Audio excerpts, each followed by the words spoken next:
এই দেখো, এই হচ্ছে আমার দাদা, যে সাদা জামা কাপড় ছাড়া পরে না, নিরামিষ ছাড়া খায় না, কোনো দিন অনলাইনে জিনিসপত্র কেনে না, একটু অদ্ভুত ধরনের, আর একদম সাধুশান্ত প্রকৃতির মানুষ।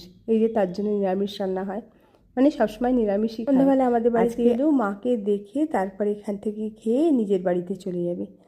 আবার কাল দুপুরে এখান থেকে খেয়ে মাকে দেখাশোনা করে আবার চলে যাবে যেখানে দাদা থাকে সেইখানে। আমার দাদাকে নিয়ে এত কথা বলার উদ্দেশ্য একটাই, যে আমার দাদাকে দেখতে চেয়েছিল একজন, জানো তো, আমাদের অফিসেরই শর্মিলা। কেন দেখতে চেয়েছিল সেটাই বলি। আমার দাদা হচ্ছে গিয়ে কলকাতা হাইকোর্টের জুডিশিয়াল ম্যাজিস্ট্রেট, মানে জাজ। এবার শর্মিলাকে একবার ছোটোবেলায় কোর্টে যেতে হয়েছিল, জাজের সামনে দাঁড়াতে হয়েছিল।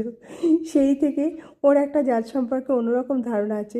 ও তাই বলেছিল, দিদি আপনার দাদাকে দেখাবেন তো কীরকম, মানে জাজ হিসেবে কীরকম মানুষ, সেটা আজকে দেখার ইচ্ছা। আর আমি আমার দাদার সম্পর্কে অনেক সময় অফিসে অনেক কথা বলি। আমার দাদা ভীষণ সাধুসন্ত প্রকৃতির একজন মানুষ। 3টে গাড়ি আছে, কিন্তু সে ট্রেনে চেপেই সব জায়গায় যায়, আর একদম সাদামাটা জীবনযাপন। এই সব শুনেই দেখতে ইচ্ছে হয়েছিল শর্মিলার কেমন আমার দাদা। এই তো দেখিয়ে দিলাম। ওই দেখো স্কুটি চেপে এবার ও বাড়ি চলে যাচ্ছে। ও বাড়িতে দাদাই সপ্তাহে একদিন করে থাকতে আসে, আর সারা সপ্তাহ খালি পড়ে থাকে বাড়িটা। তাই সপ্তাহে একদিন করে ও বাড়িটা পরিষ্কার করাতেও যাই আমি, কিংবা আমাদের বাড়ি থেকে কেউ।